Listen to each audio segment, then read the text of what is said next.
বিসমিল্লাহির রহমানির রহিম। সম্মানিত দেশবাসী, ইনকিলাব মঞ্চের মুখপাত্র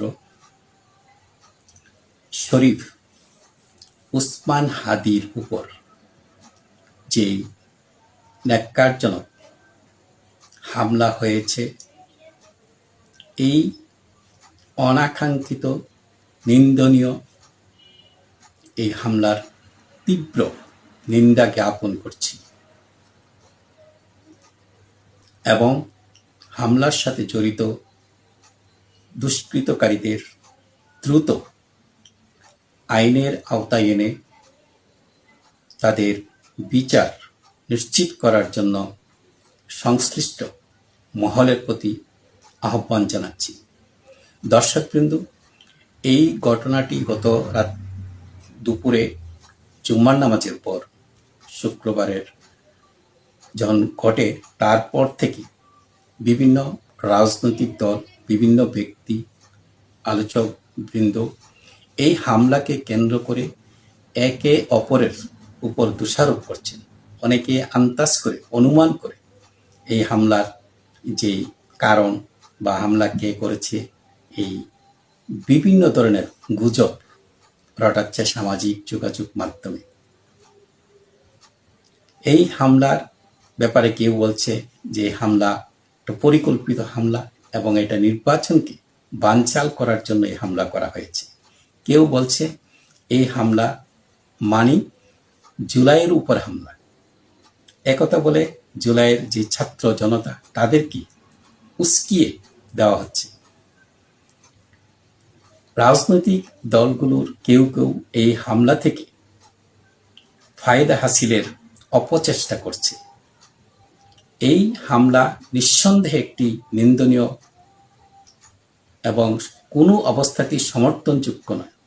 কাজী যার যার জায়গা থেকে খুব সতর্কতার সাথে কথা বলে এই পরিস্থিতি যাতে মোকাবেলা করা যায়, আইন শৃঙ্খলা রক্ষাকারী বাহিনীকে আমরা সবাই সহযোগিতা করব, এমনটাই কাম্য।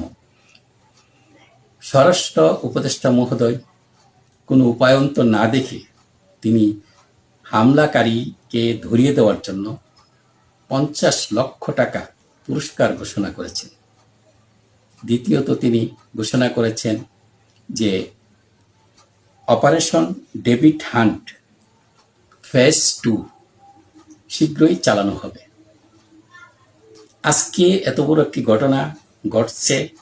এই ঘটনা ঘটার পূর্বে সামাজিক যোগাযোগ মাধ্যমে বিভিন্ন ব্যক্তি বলে আসছেন, বিভিন্ন টক শোতে বলা হচ্ছে যে এই ধরনের হামলা হতে পারে, আইন শৃঙ্খলার যে পরিস্থিতি তার চরম অবনতি হতে পারে। কিন্তু স্বরাষ্ট্র মন্ত্রণালয়ের পক্ষ থেকে বা স্বরাষ্ট্র উপদেষ্টা মহোদয়ের পক্ষ থেকে কোনো পদক্ষেপই নেননি। বিশেষ করে যেই জুলাই এবং আগস্ট 2024 আন্দোলনের সময় যেসব অস্ত্র লুট করা হয়েছিল, এগুলো তো সন্ত্রাসীদের কাছে রয়েছে। এইগুলোকে উদ্ধার না করে এত বড় একটা নির্বাচনের আয়োজন, তফসিল ঘোষণা করা কত বড় আত্মঘাতী সিদ্ধান্ত হয়েছে আজকে তা আমরা হারে হারে টের পাচ্ছি। ধারণা করা হচ্ছে এ ধরনের হামলা আরও হতে পারে, হামলা অব্যাহত থাকবে।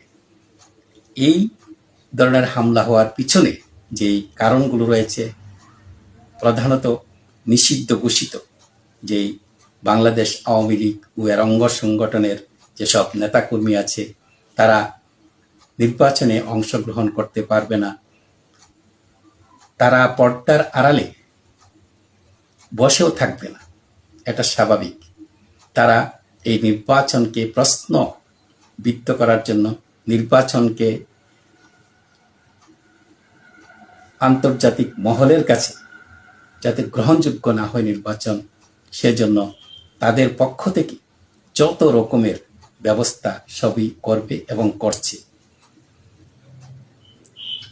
মাননীয় প্রধান উপদেষ্টা মহোদয় যদি এই ব্যাপারটা উপলব্ধি করতেন এবং যেসব রাজনৈতিক দল আন্দোলন করেছে তারা যদি এই জিনিসটা উপলব্ধি করতে পারতেন যে বাংলাদেশ আওয়ামী লীগ ও এর অঙ্গ সংগঠনের হাজার হাজার লক্ষ লক্ষ নেতাকর্মীকে নির্বাচনের বাহিরে রেখে আমরা কিভাবে একটা সুষ্ঠু ফ্রি ফেয়ার নির্বাচন করব, এটা একটা চ্যালেঞ্জ।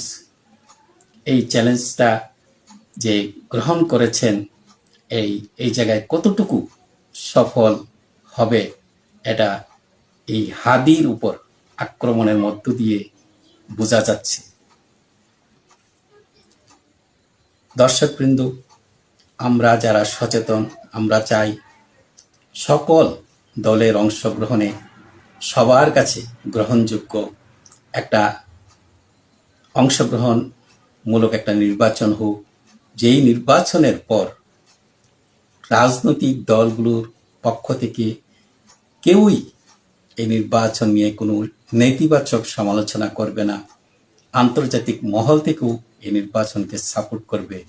এরকম একটা নির্বাচন আমরা চাচ্ছি। এই নির্বাচনের জন্যই এই জুলাই আগস্টের যে গণঅভ্যুত্থান হয়েছিল, এই এমন একটা নির্বাচন যদি না হয়, নির্বাচনটা যদি প্রশ্নবোধক হয়, নির্বাচনটা যদি পূর্বের নির্বাচনের ধারাবাহিক আরেকটা নির্বাচন হয়, তাহলে যারা 1400 ছাত্র জনতার যে শহীদ হয়েছে তাদের রক্তের কি মূল্য হবে, যারা আহত হয়েছে, যারা জেল, হুলিয়া এবং আয়নাগরে মানে নির্যাতিত হয়েছে, তাদের কি হবে, তাদের আত্মত্যাগের মূল্যায়নটা কোথায় হবে?